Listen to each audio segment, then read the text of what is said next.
जय हिंद साथियों। मैं रविंद्र कुमार आपका अमर विजन क्लासेस में स्वागत करता हूं। आज की क्लास पॉलिटी की हम लेके आए हैं। कौन सा अधिनियम है? फिर एक अधिनियम वही याद कराने आए हैं कि एक एक अधिनियम की एक एक क्लास हम पढ़ाने आए हैं। तो याद करने का सबसे बड़ी दिक्कत ये होती है, बच्चों को याद नहीं होता और याद हम कराने आए हैं। समस्या तो यही है ना कि याद क्यों नहीं हो रहा है। तो याद इसलिए नहीं हो रहा है क्योंकि हम लोग उस पर प्रॉपर अच्छे से रिवीजन नहीं करते हैं। बस समस्या यहीं खड़ी हो रही है। क्योंकि अगर हम लोग पॉलिटी को बड़े अच्छे से पढ़िए और बड़ा कहते हैं ना मनोरंजन के साथ में, तो मनोरंजन के साथ में पढ़िए तो सब चीज़ याद होगी।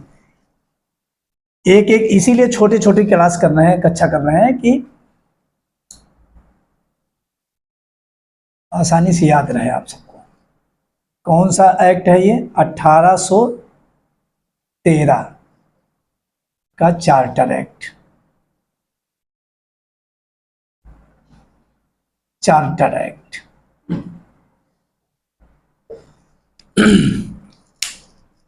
ठीक।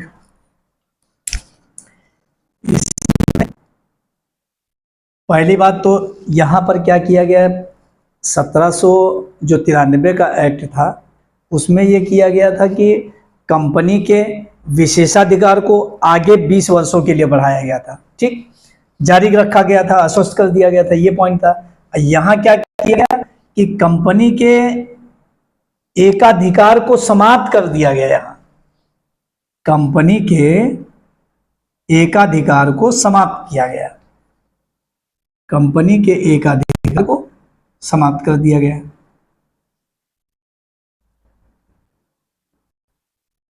एकाधिकार को समाप्त कर दिया गया। समाप्त कर दिया।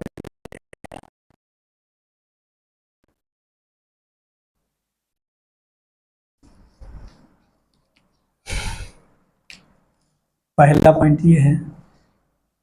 और क्या किया गया इसमें? कंपनी के एकाधिकार को समाप्त किया गया। हाँ, और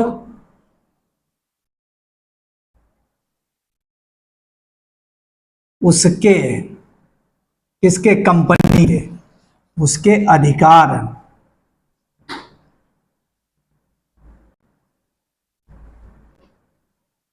उसके अधिकार 20 वर्षों के लिए बढ़ा दिया। 20 वर्षों के लिए बढ़ा दिया। 20 वर्षों के लिए बढ़ा दिया गया। ठीक, के लिए बढ़ा दिया गया।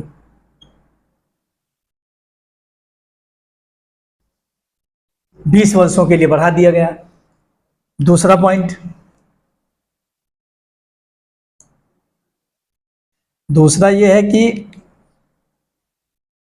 जो अंग्रेजी शिक्षा का यहीं से उदय हुआ।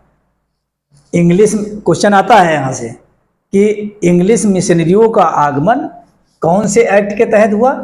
तो ये चार्टर एक्ट के तहत इंग्लिश मिशनरियों का आगमन हुआ। तो यहाँ एक पॉइंट लिख लीजिए कि अंग्रेजी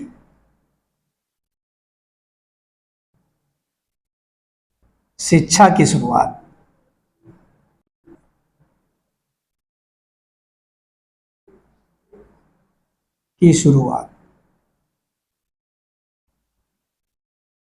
या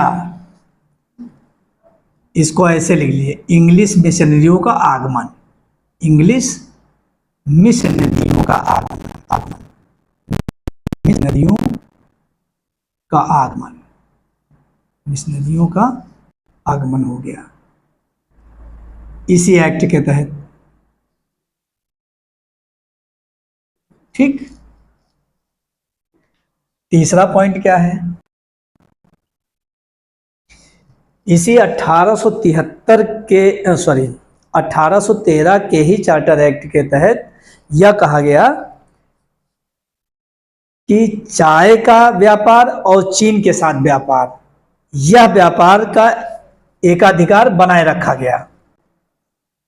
चाय का व्यापार और चीन के साथ व्यापार, ये दो अधिकार बराबर उसी तरीके से रहे। चाय का व्यापार और चीन के साथ व्यापार,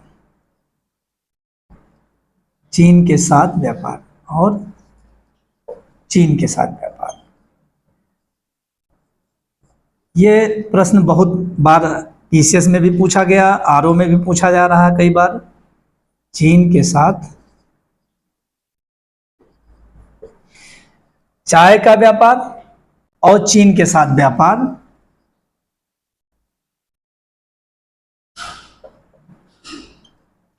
व्यापार बनाए रखा गया। ठीक है, इतना बहुत है, बनाए रखा गया, बनाए रखा गया, बनाए रखा गया, ठीक रखा गया। अगला पॉइंट,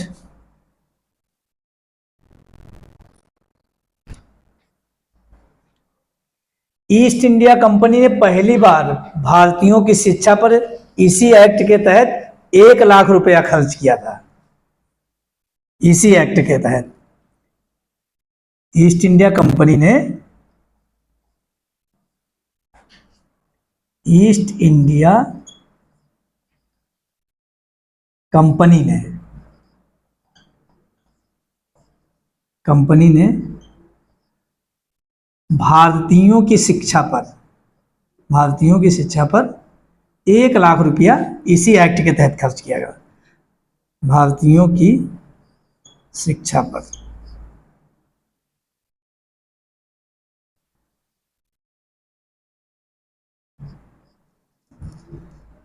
कितना? 1 लाख रुपया खर्च किया।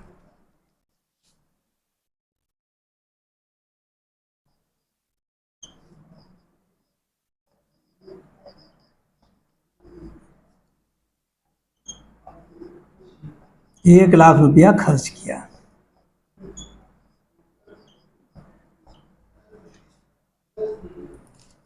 ये ठीक। अब आप देखिए, कंपनी के एकाधिकार को समाप्त कर दिया। जो पहले 1793 में क्या था कि वहां पर पूरा विशेषाधिकार जारी थे। ठीक, यहां पर क्या किया गया 1813 में, कंपनी के एकाधिकार को समाप्त कर और उसके अधिकार जो भी हैं वो 20 वर्षों तक बढ़ा दिया। फिर क्या किया, अंग्रेजी शिक्षा की शुरुआत यहीं हुई, यानी कि इंग्लिश मिशनरियों का आगमन 1813 के एक्ट में ही हुआ। चाय और चीन के साथ व्यापार छोड़कर बाकी समाप्त कर दिया। बस इतना ध्यान में रखना है। ठीक, चाय के साथ व्यापार और चीन के साथ व्यापार ये बनाए रखा गया, बाकी अधिकार समाप्त। ईस्ट इंडिया कंपनी ने भारतीयों की शिक्षा के लिए पहली बार जो है 1 लाख रुपया यहीं पर खर्च किया, भारतीयों की शिक्षा के लिए। आप लोग धैर्य रखिए, ये पॉलिटी इतनी कठिन नहीं जितना आप समझ रहे हैं। ये पॉलिटी बस आपको प्रॉपर रिवीजन करने की जरूरत है। आप इसको जब भी कहीं मौका मिले, आप सफर में जा रहे हैं, आप मोबाइल में इसकी फोटो स्क्रीनशॉट लेते रहिए, और जहां कहीं भी कोई भी एक्ट हो, कोई भी आर्टिकल हो, कोई भी सब्जेक्ट हो, एनी डाउट, जैसे ही भूलें तुरंत हमने मोबाइल खोला और उसको तुरंत देखा, और जैसे ही इस तरीके का आपने 1-2 बार देखा, वो दिमाग में स्थायी रूप से जम जाएगा। आपका वो कॉन्सेप्ट इतना मजबूत हो जाएगा कि कभी आप भूलेंगे नहीं। तो हम कोशिश करते हैं कि जो चीज़ हम बता रहे हैं हमने अपने ऊपर इम्प्लीमेंट करके देखा है कि हमको भी पहले इतनी आसानी से नहीं याद हो रहा था। तो हमने भी यही किया कि कभी कभी जैसे मान लिया कि 1813 का एक्ट हम उसमें मिक्स कर दे रहे हैं 1793 में, कभी 1793 के कुछ पॉइंट हम 1773 में ऐड कर दे रहे हैं, तो दिक्कतें वहीं आएंगी। सबसे पहले ये हेडिंग बहुत मजबूत से आपको याद रखनी है दिमाग में कि 1813 के चार्टर एक्ट में कौन कौन पॉइंट हैं। फिर इसको 2-3 बार पढ़ेंगे अच्छे से ध्यान में रखते हुए, और मोबाइल में फोटो जरूर इसकी रखेंगे। जहाँ कहीं बस में यात्रा कर रहे हैं, कहीं जा रहे हैं या रिश्तेदारी में गए, वहाँ भी अपना मोबाइल खोला, कोई किताब नहीं, कोई कॉपी नहीं, मोबाइल में सब कुछ है, देख लिया और प्रॉपर रिवीजन हो गया और याद भी हो गया। तो आज के यहीं समाप्त करते हैं क्लास, और आगे फिर अगला अधिनियम फिर अगली क्लास में पढ़ाएंगे, ठीक है। आज की क्लास यहीं समाप्त करते हैं। जय हिंद, जय भारत।